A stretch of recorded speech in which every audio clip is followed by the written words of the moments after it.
This is football heaven.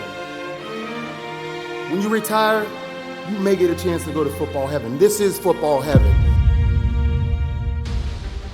This is football heaven. I've introduced 5 of our children. Now I'd like to let you meet Kobe. Born in August 2001, Kobe loved life. He had an infectious smile, many interests, including football. He was a happy kid. In fall 2014, when he was 13, Kobe started having headaches. A CAT scan revealed a brain tumor. Kai had just had knee surgery and deserved our full attention, but our focus and hers shifted to Kobe. 5 days later, surgeons removed the tumor and told us it was cancer. Kobe was back at school 8 days later. His spirits were good. He had the heart of a lion. My injury seemed trivial. Knowing radiation would weaken him, doctors told Kobe to give up football. It absolutely broke his heart. He turned the page and focused on basketball. The treatments were hard. Kobe showed immense courage. He felt good for months. We really were hopeful. The following October, Kobe said, "Dad, I have a headache." The cancer was back.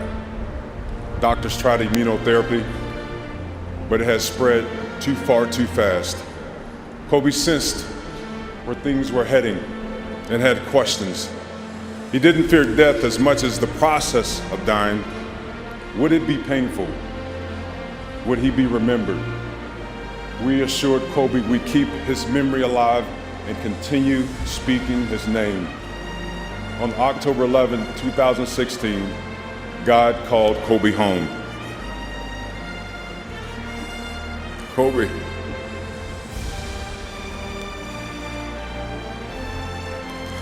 you live on in our hearts. We will always speak your name.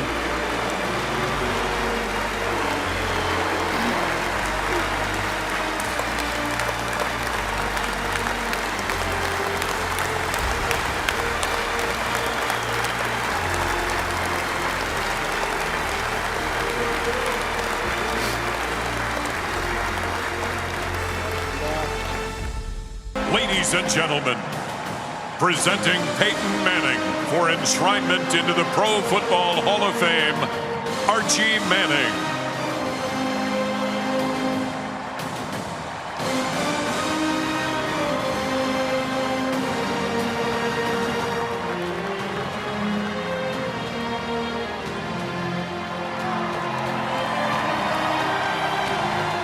Throughout our lives as players, coaches, staffs, and fans, we've become essential to the sports landscape. I don't know about you, but I'm not done with this game. I never will be. I'm committed to ensuring its future, and I hope you will join me in that commitment. As members of this honored class, we have a responsibility to make our game stronger, from the corner playground to the most celebrated stadiums. During the past few years, the game of football has been challenged by an explosion of sports and entertainment options, safety concerns, erupting social justice issues, and a worldwide pandemic. Displaced fans have taken on an entirely new meaning as our stadiums have been shut down and fans shut out. We certainly shouldn't walk away now. When we leave this stage tonight, it is no longer about us. It is about cultivating the game that has given so much to us. It's about nurturing football to live and thrive another day, another year, decade, and another generation. It's about guaranteeing that kids everywhere can learn, bond, grow, and have fun with every flag pulled, every tackle made, every pass thrown, every run, block, sack, and touchdown scored. The audience here tonight is made up of die-hard fans who feel football deep in your bones. Now, we may have ignited the fire, but you have fanned the flames. Inevitably, those flames will be whipped by the winds of change, but they don't need to smolder. The future of this game is ours to shape. We just need to take tomorrow on our shoulders as readily as we donned our pads before each game. Let this moment become a cherished memory. And then remember, a legacy is only worthwhile when there is a future to fuel. God bless you, and God bless football.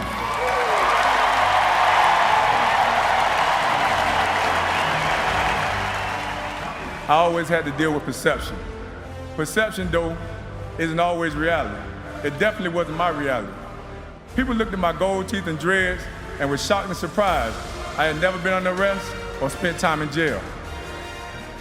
So many people told me that you can't have dreads and gold teeth and be accepted in the NFL, but I never listened. I always knew who I was, a great football player, a great father, a proud black man, a lion, and this was my main.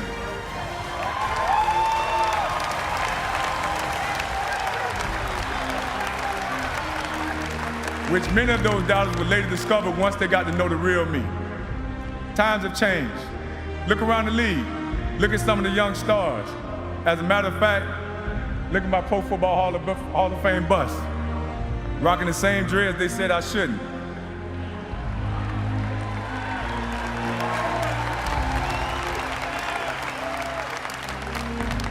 My closing message proudly represent the real you. Follow your dreams, aim high, and create the life you want to live. And to all those who have been judged prematurely because of their appearance, the way they speak, where they come from, and in the minds of many should be locked up in prison, I represent us. I'm forever immortalized, locked up in the Canton Correctional Institution.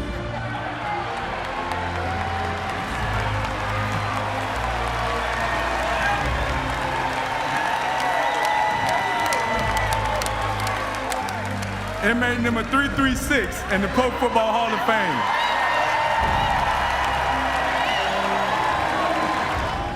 I'm not supposed to be here, but by the grace of God, I made it.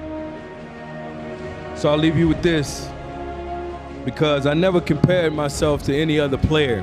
I won't start doing that now. And you shouldn't compare yourself to anybody else. And you doggone right shouldn't worry about the people who don't like you. Everyone has their own greatness, and you reach your own greatness depends on your environment, your structure, company you keep, and your attitude.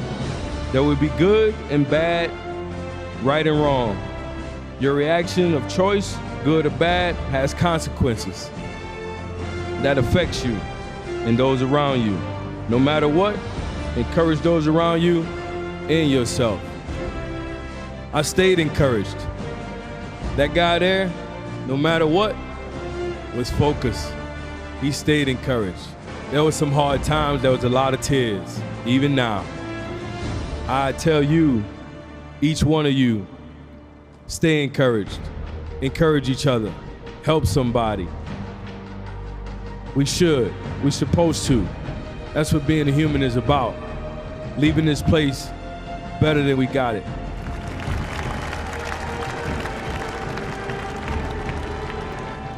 What is most important to you in this life? Are you living every day to make this world better? We must come together as brothers and sisters. If I keep my hands separated, anybody can come and bend my fingers. But power, I promise you, if I put my fists together, there's nothing we can't do. Think what we can do if we work together as a country. For me, my guiding purpose is to carry out God's destiny for my life. How do I do that? By not just loving my neighbors as I love myself, but by challenging people to walk with me and teaching our nation how to love each other again. And what do I do? What wouldn't I do to make this happen? That's the reason I'm here, to call this crew to action, to inspire, to come together and raise up our country. Everybody can serve. Anyone can be a leader. When you take action to lift up your community, to inspire others to dream and to do more, you're a leader. Listen, our gravestone has a day when you were born and a day when you die. And they got a dash in between. And that dash defines what your legacy is.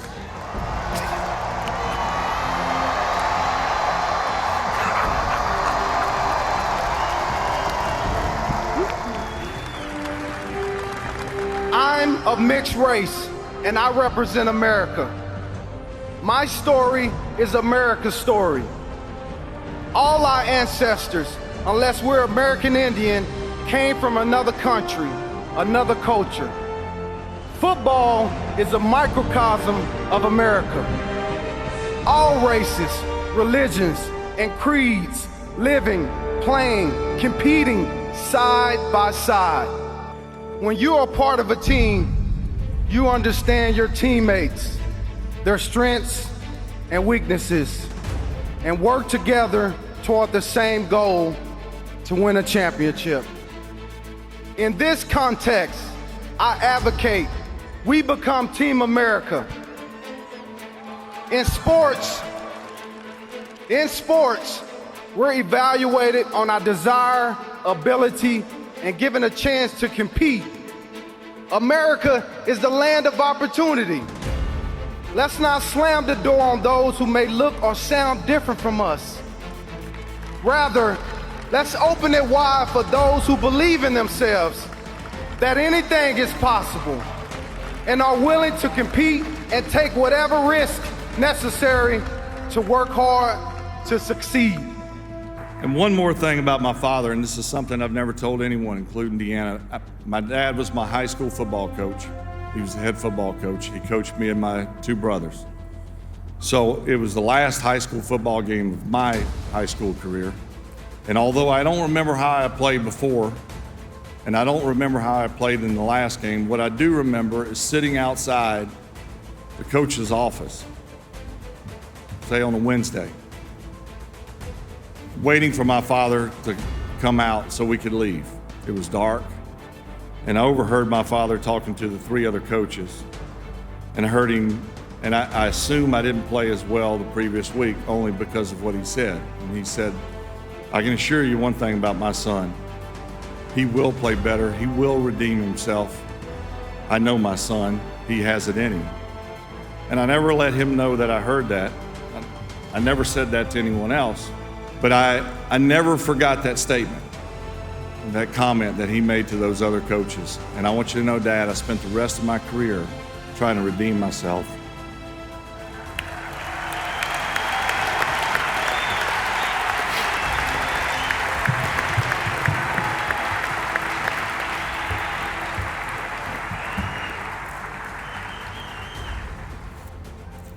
But I spent the rest of my career trying to redeem myself and make him proud.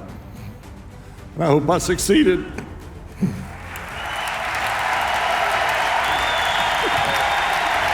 I'd like to say a special thank you to 10 men.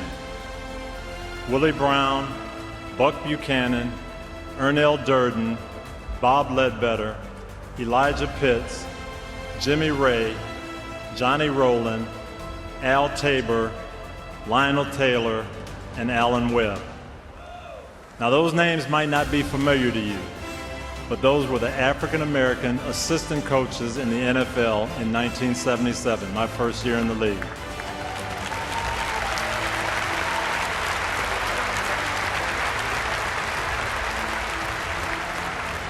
It was a small group of men, just 10 of them, if you can believe that, 10 African-American assistant coaches in the entire NFL. Many of them never got the chance to move up the coaching ladder like I did, but they were so important to the progress of this league. Those men were like my dad. They didn't complain about the lack of opportunities.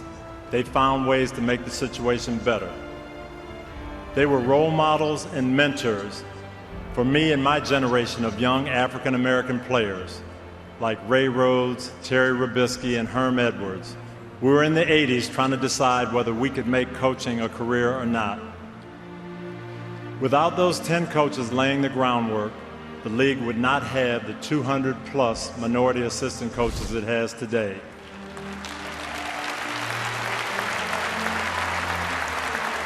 Okay, in closing, thank you. In closing, I think probably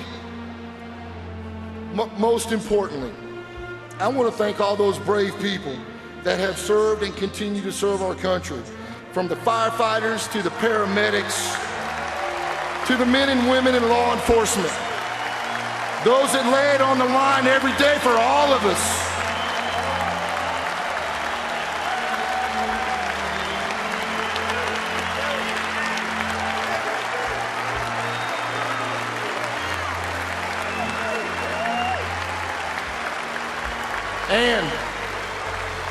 and to our combined armed forces, all the soldiers out there and all the squids and flyboys and jarhead gyrenes, all those that stand tall for our beloved country anywhere across God's green earth. Let me say this, that my family and I rest easy at night underneath the canopy of freedom that you deploy. I am eternally grateful, and I salute you. Thank you.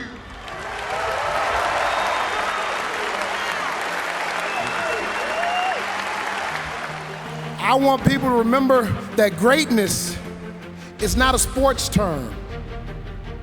Greatness is not a sports term, it's a life term.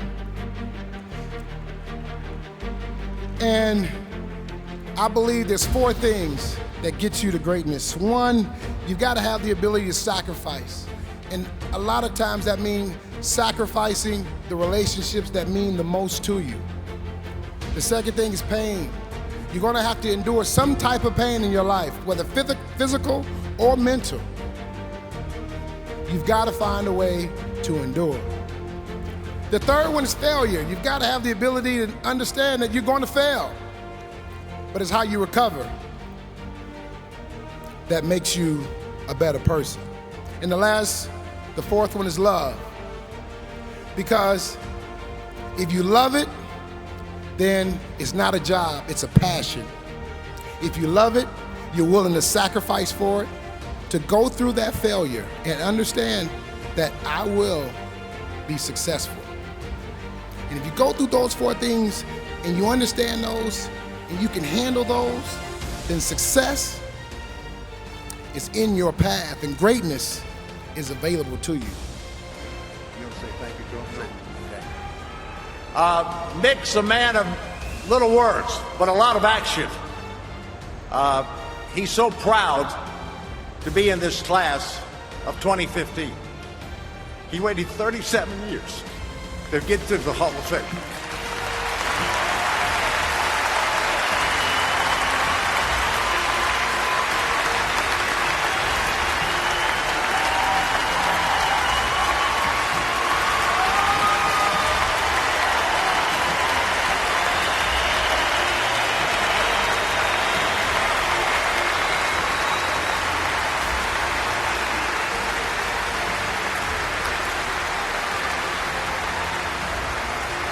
He just wanted me to tell all of his teammates who are here and thank them for being here.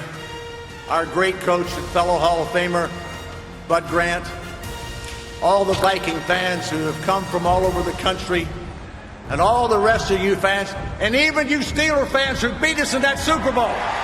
Thank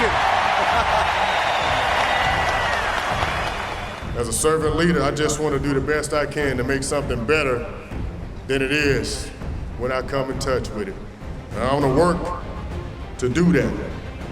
So in working to do that, as a servant leader, I try to practice a few principles, starting with patience. I try to be patient in my journey, knowing that God has blessed the mission that I'm upon. As a servant leader, I want to exuberate kindness. I want to be kind, treat people how I want to be treated. Thirdly, I want to be committed.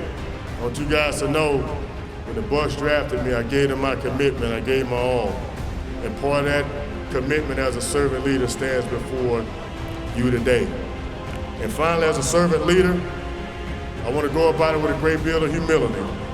Because humility is, as I once learned, is not thinking less of yourself, but it's thinking of yourself less. And someone also taught me that most people will forget what you say, some will forget what you do, but no one will ever forget how you made them feel. Let me introduce you to a few people I met on my way to football heaven, because that's where I am right now.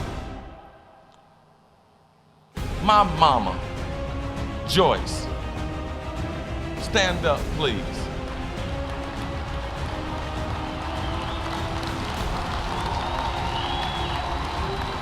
Now, you should know that that woman right there dropped out of high school at 17. Had 7 kids, went back and finished her high school diploma when she was about 40. And when she was 50, she ended up with her master's.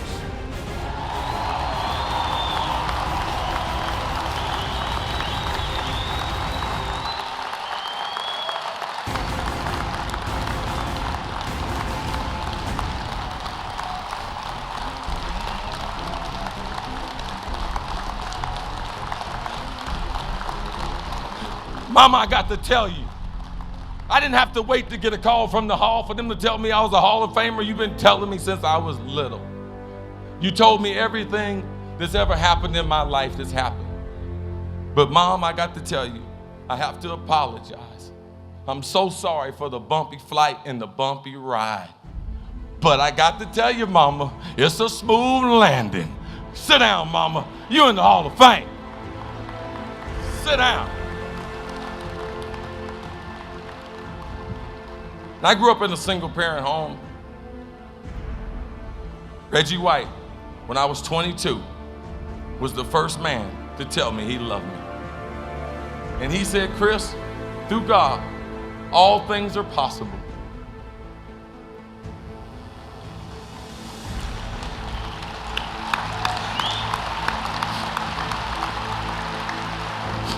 Now, there might be a lot of people you might question where they at. But I know, big dog, I know you looking down, and I know you're happy with me. I appreciate you, Reggie. I love you. By the time I was 15, growing up in the environment that I was in, I had so many brushes with death. And I remember one distinct time, a guy had a gun in my head, loaded gun in my head, pulled the trigger 7 times. God's honest truth, the bullet didn't come out. He wasn't pointing the gun at me, and pulled the trigger and the bullet came out. I was too young to even recognize that God was saving my life.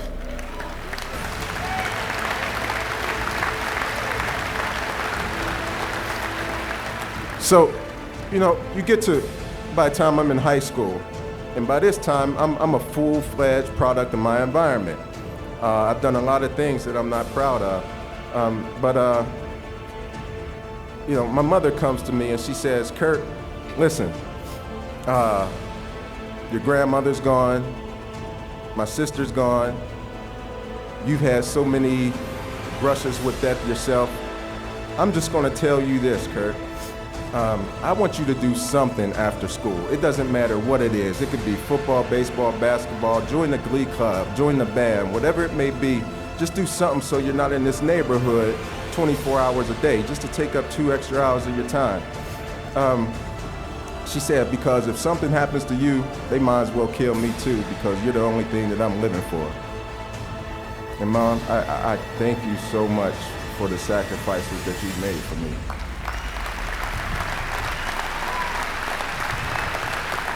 When I came and I asked my grandmother, I said, Granny, what do you want?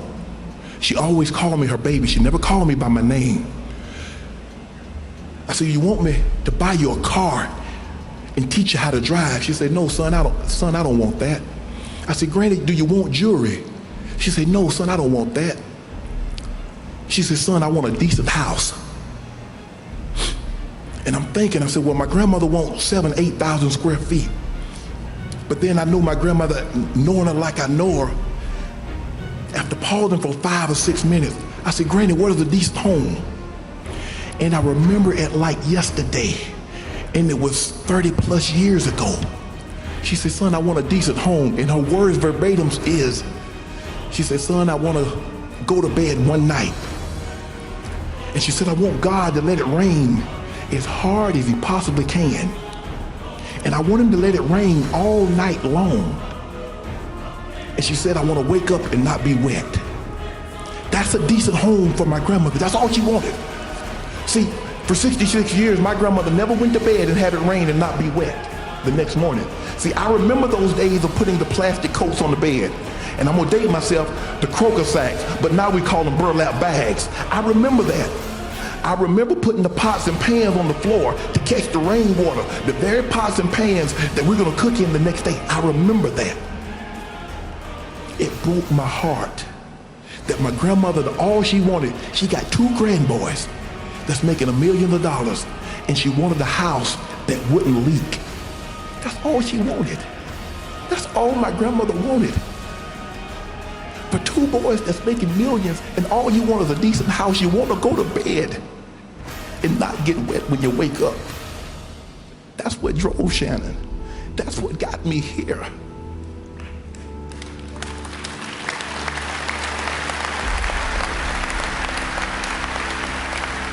I would like to share one final story with you. Some time ago, I had an older person come up to me and say, he came up and asked me a question. He said, do you know who is the greatest running back out of Pensacola that nobody has ever seen? Well, I had played in the National Football League and I had accomplished quite a bit. And I thought perhaps he was talking about me. However, he went on to explain, your father was a heck of a running back. This was a revelation to me. Of course, I knew my father had played ball, but I never knew he was that good. Now, fast forward in time to February the 6th, the day before Super Bowl 44. There we were, my father and I sitting together. When he turned to me and said, son, I am so proud of you. I had dreams of doing what you're doing, but my mom got sick, and I never did get a chance to go to college. He said, you're living my dreams. You're living my dream. And all I could think about was, I'm living your dream, I'm fulfilling my dream, and I'm fulfilling God's purpose for my life.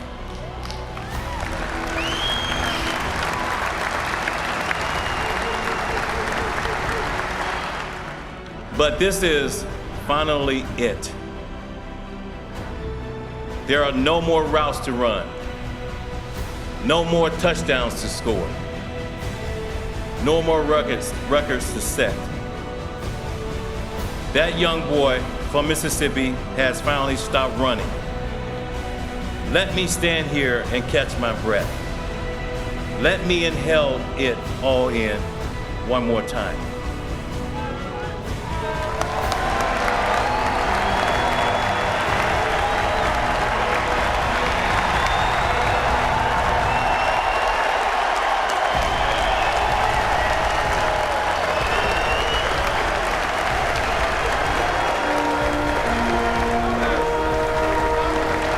Thank you.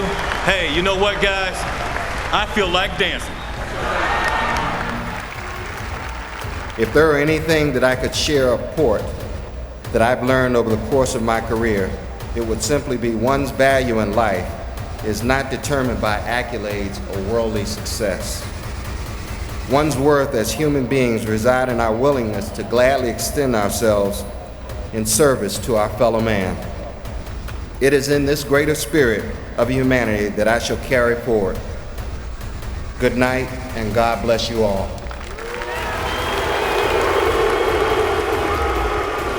I've been extremely fortunate to have an opportunity to pursue two passions in my life. The first was football, the second is education. I do find many similarities between playing on the offensive line and working in a classroom. On the line, you have a bunch of regular guys who bring their lunch pails to work and do a tough job without much fanfare or glory. They pretty much go unnoticed unless something goes wrong, and yet, if they weren't there, nothing else would be possible. Life as an educator is quite similar. You bring your lunch pail to work, you do an extremely tough job without much fanfare or glory, and like an offensive lineman, you typically go unnoticed unless something goes wrong, and yet, without teachers, nothing much would be possible.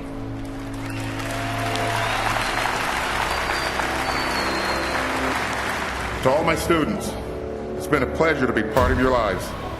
My hopes for you are that you will view your failures as a stepping stone to success, and that you will discover your passion and have a chance to pursue them. We all need someone to believe in us, to guide us, to teach us. We need the special people in our lives who help shape the person we choose to become. They're the ones who take the time to see you when you feel invisible. They're the ones who believe in you and teach you to believe in yourself. They're the ones who see the hidden potential and help you discover it. They're the ones who dust you off when you fall and encourage you to give it another try. They're the difference makers in our life. I was extraordinarily blessed to have difference makers at every stage of my life. My hopes today is that every person listening would choose to become a difference maker.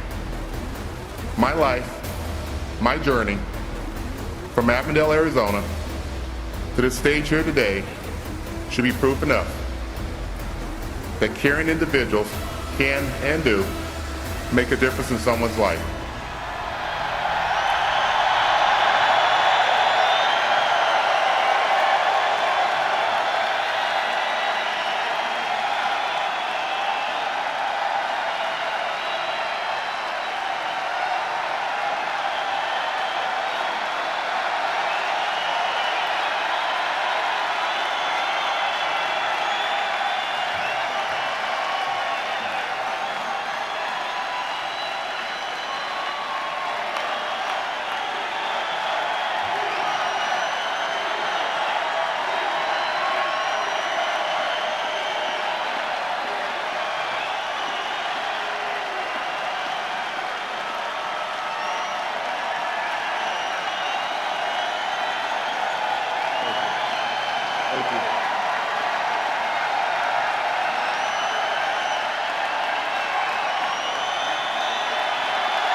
Thank you.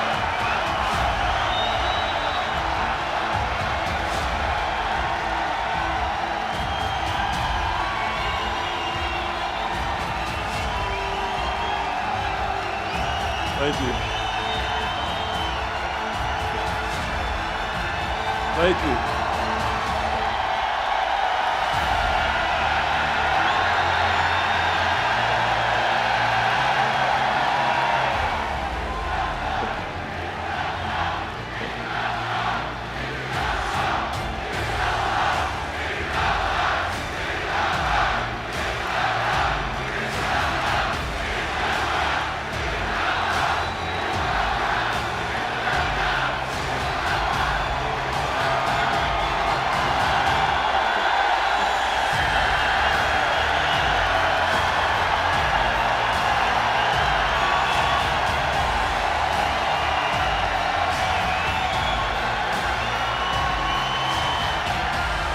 Thank you. Thank you all.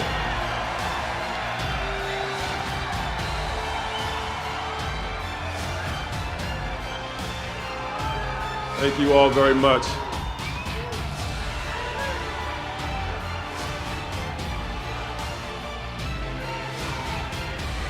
Standing up here on this platform is much different than I imagined. With all that has taken place over the past several months, the reality of getting into the Pro Football Hall of Fame didn't really hit me until a couple of days ago, as there was an overwhelming sense of that this is really going to happen. And even more so, as I stepped up on the stage and just seeing the magnitude of all this and all of you, I appreciate your support.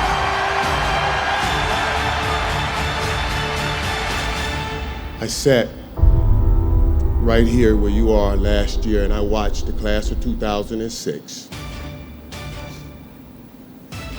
Troy Aikman, Warren Moon, Harry Carson, Rayfield Wright, John Madden, and the late, great Reggie White, represented by his wife, Sarah White.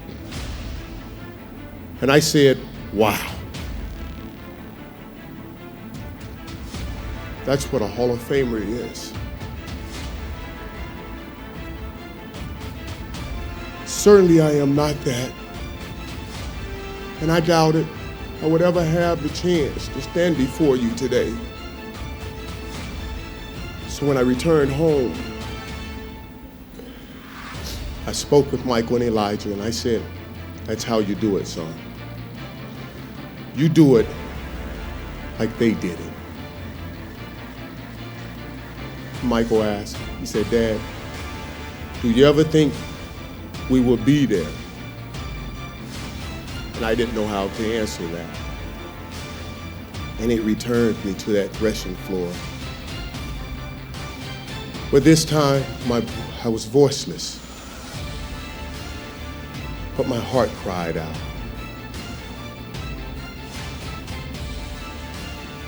God, why must I go through so many peaks and valleys? I wanted to stand in front of my boys and say, do it like your dad, like any proud dad would want to. Why must I go through so much? And at that moment, a voice came over me, and it said, look up, get up, and don't ever give up. And you tell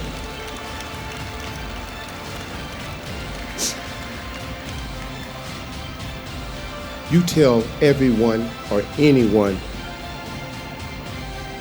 that has ever doubted, thought they did not measure up, or wanted to quit, you tell them to look up, get up, and don't ever give up.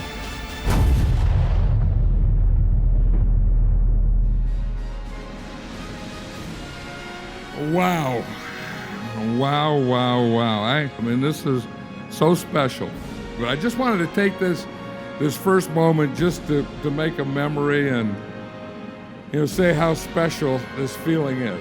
I mean, to be in here, in Canton with these great people of Canton, Ohio. I mean, you can't believe the job that they do. It's not only today, I mean, the game, the parade. I mean, they have 100,000 people at the parade at 8 o'clock in the morning. I mean, this is a special place. And this is a celebration of football. And when you celebrate pro football, it has to be here in Canton, Ohio, because this is where the NFL started.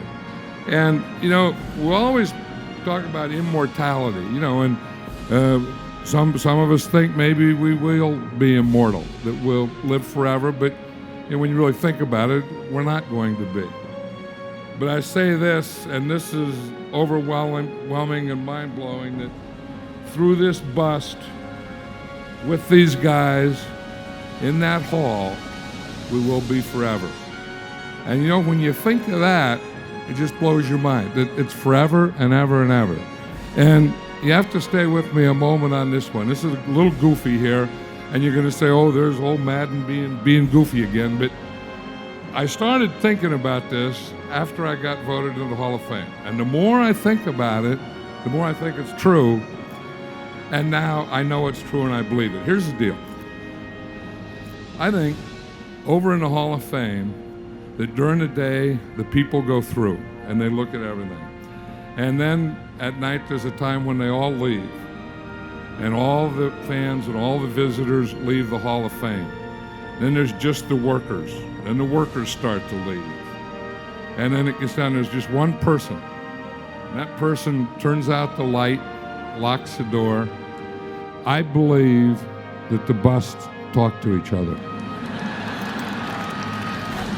We'll be there forever and ever and ever talking about, whatever.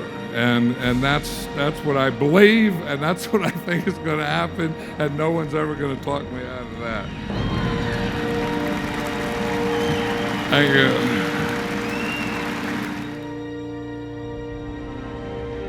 Last January, when I was elected to the Hall of Fame, I challenged all Dolphin fans to overrun Canton, Ohio. And you know what? We've taken it over. Thank you. Thank you, all of you. The 13 jersey up there, everybody up in the corner, all of you, thank you so much. Looking back on my career, I've accomplished many things. But what I cherish more than any record that I hold, any fourth quarter comeback, any win that I was involved in, what I cherish more are the relationships that I've made, the people I've worked with, the teammates I've lined up beside, the opponents that I've competed against, the friends and family. That's what I cherish most. Of course, in the end, every quarterback wants one more thing. He wants one more Sunday in front of his fans with a football in his hand with one last chance to go deep. And I'm going deep. And Clayton, turn around and you go deep right there. Right there. Go.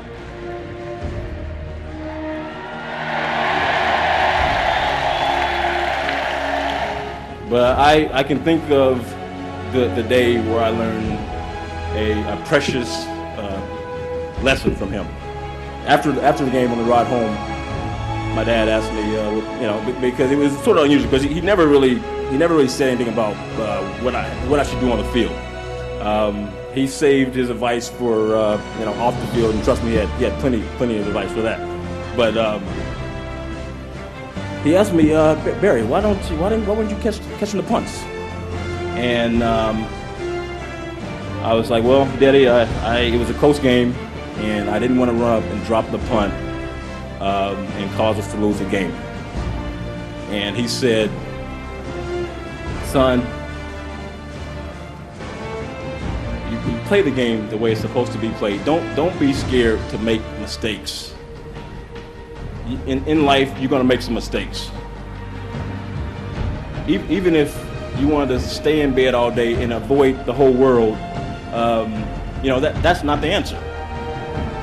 And especially in the game of football, you are going to make some mistakes. Go out, play the way you're capable of. The coach has you in there for a reason. He thinks he has confidence in you. And that was some of the best advice I think I'd ever gotten, because as a young player, you want to do everything right. And that doesn't always happen that way. No great deed is done alone, guys. And through your contributions, I'm up here, and I thank you for all that. From the bottom of my heart, I'm very, very sincere about that. And everyone has talked about the greatest teams that they had. Yes, my great team has been my family. My mother and father, every single step of the way. They had 6 kids. My mother's been my team mother. My dad has been my Little League coach, my football coach. He picks up me, then he picks up my brothers, different practices, and he goes from one place to the other. He works from 7 to 3 and get up, and he coaches, and he's done it all. And I would not be here if it wasn't for my parents. And again, I'm very, very thankful for that, because I want to tell you that while you're here.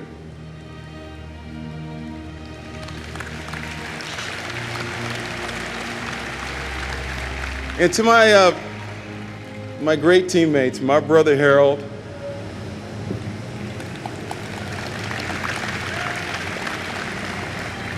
who's my hero, my brother Damon, congratulations to him. He just passed 60,000 yards passing in the CFL, and he's going to the Hall of Fame.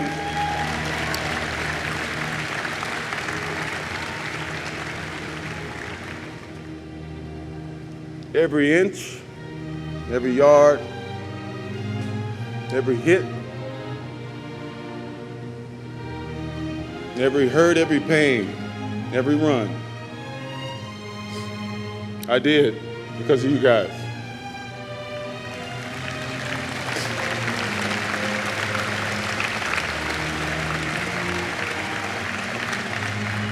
Then there's my only son, Hunter, born on February 14th, Valentine's Day, my birthday, the son I've always wanted. I dreamt what every father dreams about: playing catch in the backyard, going fishing, camping, everything that fathers and sons do. But within 4 months, my son was diagnosed with a fatal disease called Krabbe leukodystrophy. They told us to take him home and to make him comfortable. And from that day, my wife and I decided to fight this disease. And so, we made it our lifelong commitment to make sure kids all over the world don't suffer like my son does. Since the day I was selected, I've prayed to God that my son would be here with me today. God has granted me that blessing. It has been written throughout my career that toughness is my trademark. Well, the toughest person I've ever met in my life is my hero, my soldier, my son, Hunter. I love you, buddy. Thank you, Canton.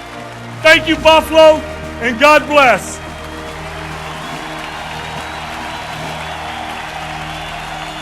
My father, Sam, by his lifelong example, displayed for me the virtues of an honest day's work and of great personal courage.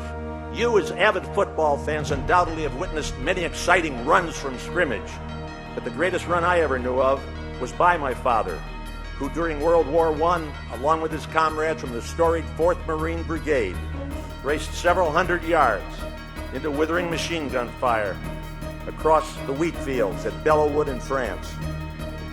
Their valor on that day, June Day in 1918, succeeded in halting the German army advance just 25 miles from Paris. He was my hero even before I was born. One day, many years later, I telephoned my father to tell him I was leaving Harvard Law School and that I wanted to be a football coach. 30 seconds of painful silence followed. Then the old Marine said simply, "Be a good one." I hope I haven't disappointed him.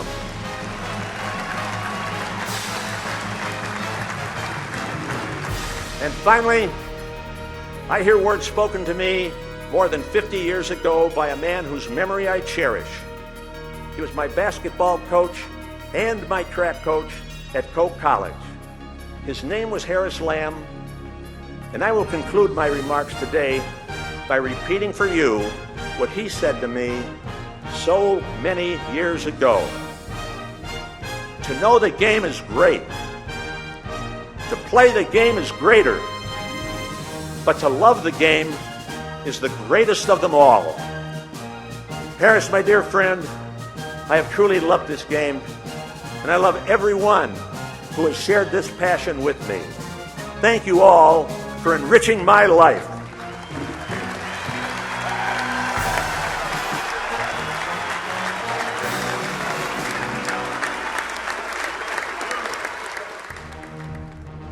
In my opinion, baseball is America's pastime, but football is truly America's passion.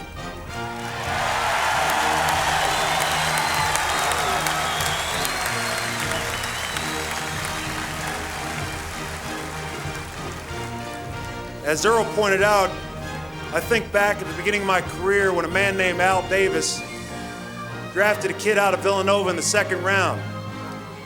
And at that time, many of the football experts viewed that pick as a stretch, a reach, a surprise. But Al Davis saw something in me that many, including myself, did not. The Raiders were a team steeped in history. And from the moment I walked into the Raider camp, I could feel it. It was all around me. People who not only defined what the Raiders were about, but also defined what the National Football League was all about. John Madden, George Blanda, Ted Hendricks, Jim Otto, Willie Brown, Fred Biletnikoff, and Gene Upshaw and Art Shell helped bring me up. Then, of course, there was an owner named Al Davis.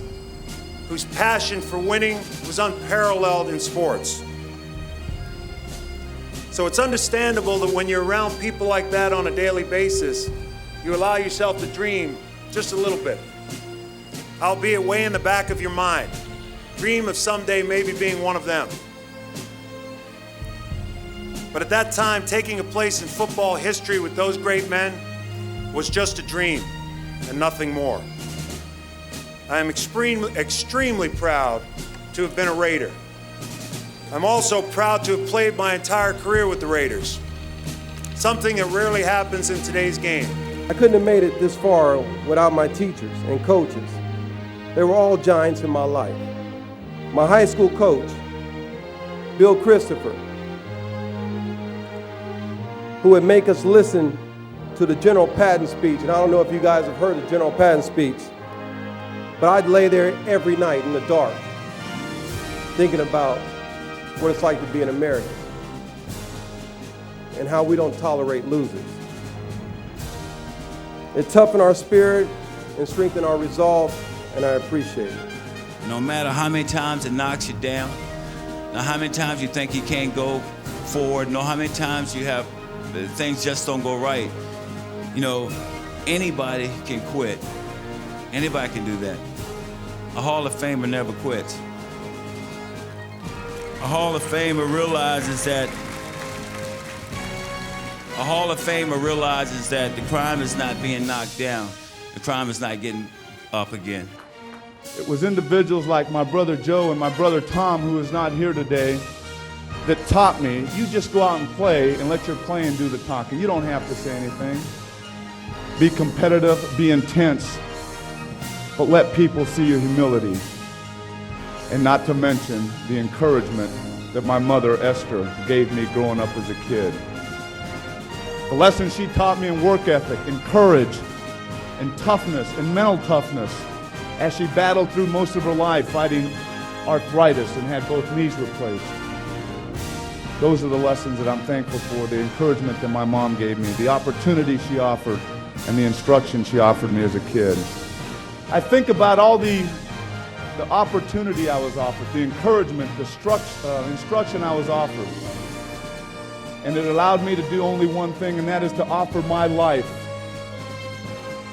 Make my life an offering.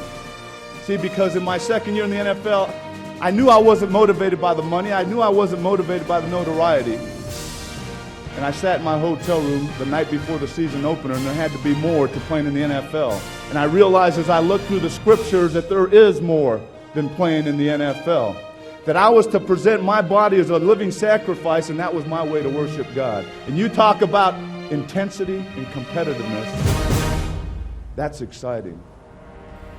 Back-to-back Super Bowls, the 17-0 perfect season. The next year, 15-2, 32-2 in 2 years.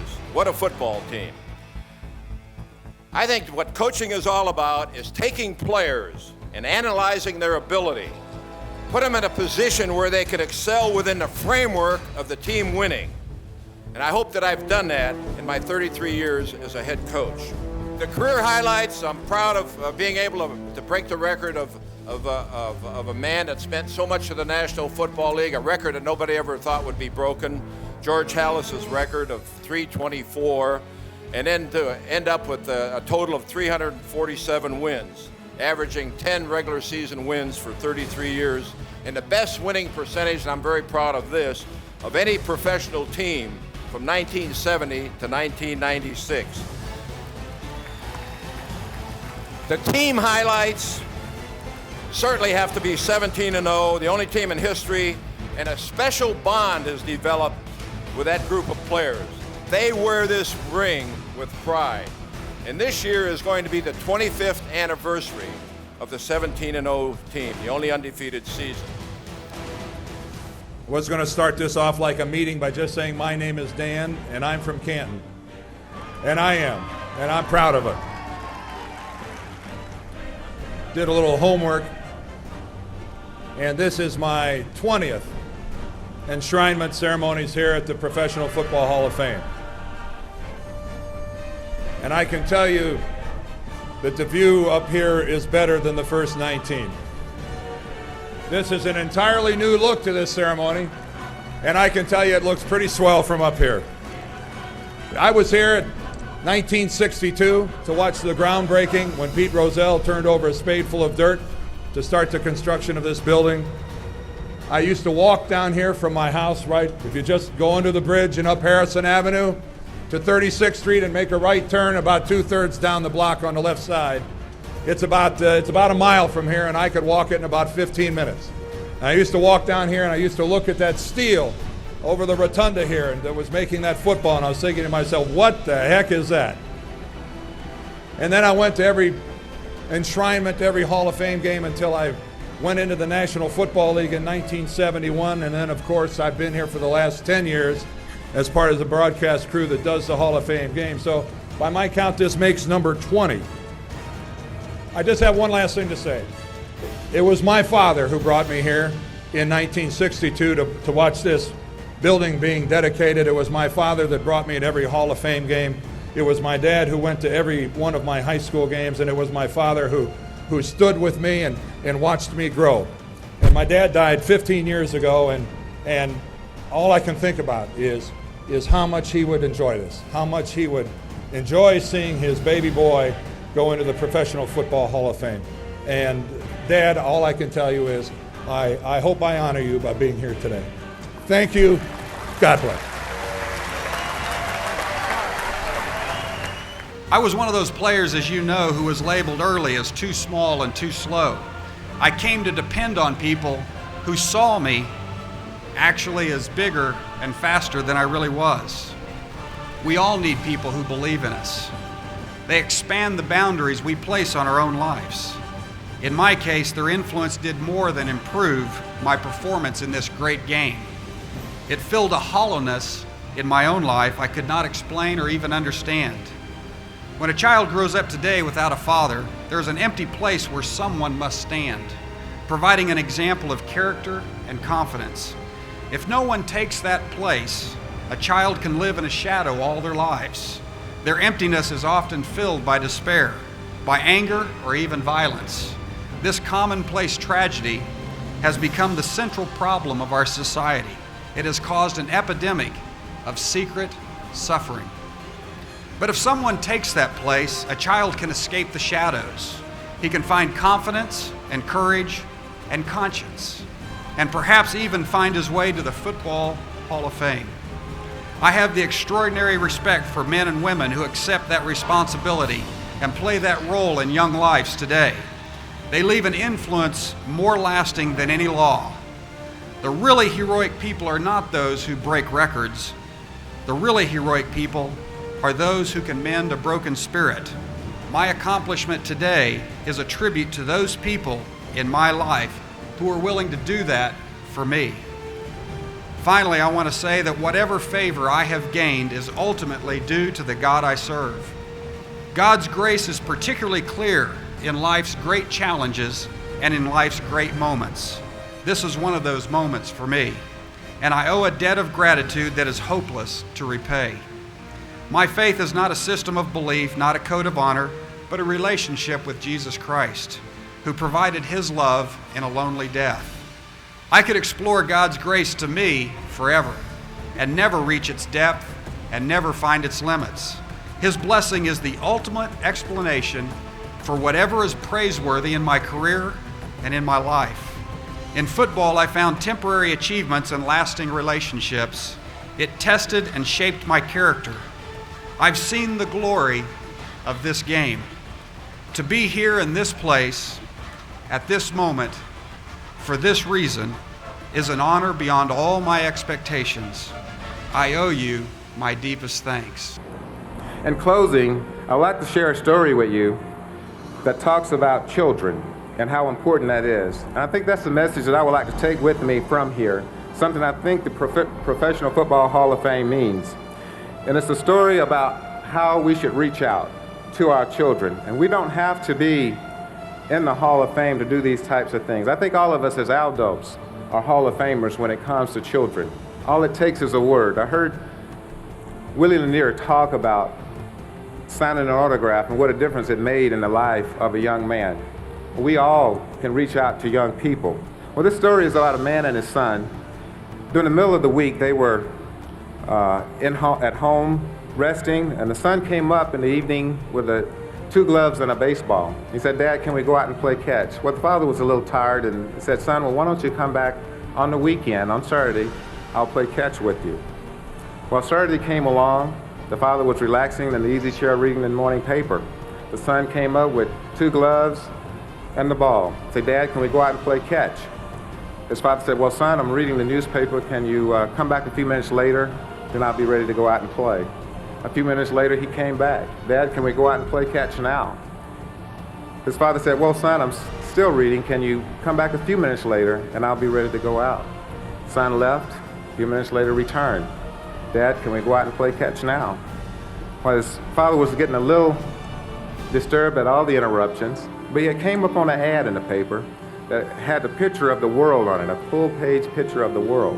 So he showed it to his son and tore it into smaller pieces and said, "Take this to your room. When you put it together, come back and I'll be ready to go out and play catch with you." Well, the son took those pieces of paper, went to his room, and in a very short period of time, returned. His dad looked at it and it was put together perfectly. And he was amazed. And he asked his son, "How did you do that so quickly?" His son explained, "Well, Dad, on the other side of the page was a big picture of the face of a little boy. And I knew that if I put that little boy together, the world would take care of itself." So I feel that way about our youth, and I think that's a challenge that we all have. That if we can put our youth together, one at a time, this world will be a much better place to live, and they will have a chance just as I've had.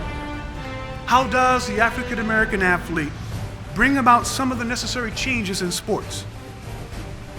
Consider the two following scenarios. Number one, a top college football prospect who happens to be African American sitting in his living room with his parents and a coach from State University. After a weekend visit at good old State U, the conversation goes something like this. "Coach, son, we really like to have you play for State U. We have a fine academic program and a winning tradition, and it's close to home so your folks can see you play a lot."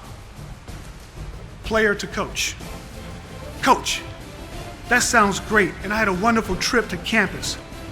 But it bothers me that there are only two African American coaches on your staff, one on offense and one on defense. And neither one of them is the offensive or defensive coordinator. It bothers me that there is only one assistant athletic director in a rather large athletic department. And there are very few African American members on the faculty of good old State U. The African American athlete of tomorrow can learn from those experiences and turn and face those realities. However, it is the African American athlete of today who must be the driving force, for they are the ones with the platform and the ability to bring about change. In other words, tomorrow, Kellen Winslow may no longer have a platform for which to address these issues, but a Michael Jordan, a Emmitt Smith, a Shaquille O'Neal will have such a platform for some time to come. We have been challenged time and time again by members of public and private sector, both black and white, to do something for our own, to stop being a burden on society, seeking handouts and special privileges. Today, I encourage the African American athlete to awaken and join me in accepting that challenge, to awaken and take our rightful role in society as leaders, to awaken and accept the responsibility that comes with fame and fortune, to awaken to the realities of the uncertain plight of the African American condition, even as we approach the 21st century. It is now with a great deal of humility and with the full appreciation for what the game has given to me, I am pleased to take my place among the greats of the National Football League. To God be the glory.